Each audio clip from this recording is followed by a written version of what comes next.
America ने भारत से आने वाले सामानों पर 50% टैरिफ लगा दिया है। माना जा रहा है कि भारत द्वारा अमेरिका से नॉनवेज मिल्क के इंपोर्ट करने से इनकार 50% टैरिफ की एक वजह हो सकता है।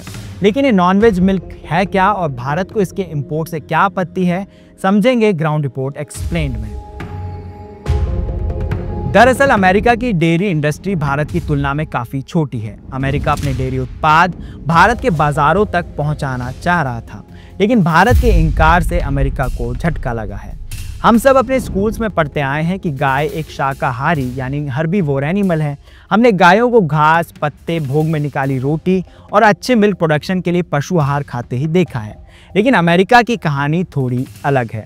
अमेरिका की गायें कार्निवोर यानी मांसाहारी हो गई हैं।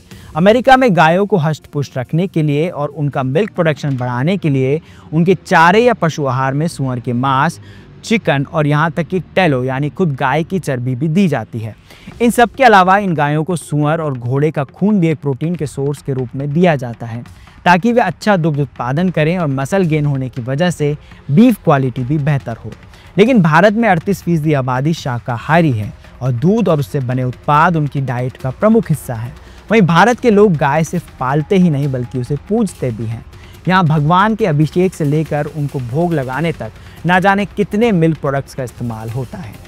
अब आप सोचकर देखिए, आपने पंचगव्य से भगवान का अभिषेक किया और खाना खाने बैठे तो दाल में 1 चम्मच घी डाला। इतने में ही पीछे से एक बच्चा आता है और बताता है कि जिस गाय का ये दूध है उसने तो चिकन खाया था। तब क्या होगा? तब होगा बवाल। और इसी बवाल से बचने के लिए भारत ने ऐसे अमेरिकी दूध के आयात को सिरे से ही नकार दिया है। हालांकि भारत सरकार की इस मनाही के पीछे एक और पक्ष है और वो है भारत की डेयरी इंडस्ट्री की सुरक्षा का। हिंदुस्तान 1998 से अब तक दुनिया का सबसे बड़ा डेयरी प्रोड्यूसर है और सरकार इसे लगातार बढ़ाने के लिए कई योजनाएं भी चला रही हैं। भारत दुनिया भर के डेयरी उत्पाद में 25% तक योगदान देता है। वहीं दूसरी तरफ अमेरिका ग्लोबल डेयरी प्रोडक्शन में दूसरे नंबर पर है। लेकिन भारत का अमेरिका की तुलना में मिल्क प्रोडक्शन दोगुने से भी अधिक है, वो भी गायों को बिना मांसाहार खिलाए ही। हिंदुस्तान की डेयरी इंडस्ट्री यहाँ के कुल जीडीपी में तकरीबन 5% का योगदान देती है। दूध और उससे बने उत्पाद के व्यापार का वॉल्यूम 7.5 से 9 लाख करोड़ के बीच का है। वहीं यह डेयरी उद्योग भारत में 8 करोड़ लोगों की रोजी रोटी चलाता है। ऐसे में अमेरिका से डेयरी प्रोडक्ट्स के आने पर भारत में कंपटीशन बढ़ सकता है। कई रिपोर्ट्स का अनुमान है कि अगर अमेरिका का दूध भारत में आने लगे तो इससे यहाँ की दूध की कीमतें 15% तक गिर सकती हैं और भारत के डेयरी उद्योग को 1 लाख करोड़ से अधिक का नुकसान हो सकता है। जबकि भारत के दूध उत्पादक पहले से ही डेयरी को घाटे का सौदा बता रहे हैं। इससे पहले भी 2019 में भारत RCEP यानी रीजनल कॉम्प्रिहेंसिव इकोनॉमिक पार्टनरशिप से बाहर आ गया था। इसके पीछे की एक बड़ी वजह न्यूजीलैंड और ऑस्ट्रेलिया से आने वाला सस्ते डेयरी प्रोडक्ट के ट्रेड से भारत की असहमति थी। अब भारत ने फिर से ऐसी ही होशियारी दिखाई है, जिसके कुछ दिनों बाद ही उसे अमेरिका ने 25% टैरिफ थमा दिया था, जो अब बढ़कर 50% हो गया है।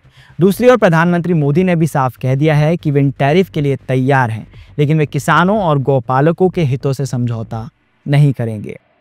और मैं जानता हूं व्यक्तिगत रूप से मुझे बहुत बड़ी कीमत चुकानी पड़ेगी, लेकिन मैं इसके लिए तैयार हूं। मेरे देश के किसानों के लिए, मेरे देश के मछुआरों के लिए, मेरे देश के पशुपालकों के लिए आज भारत तैयार है।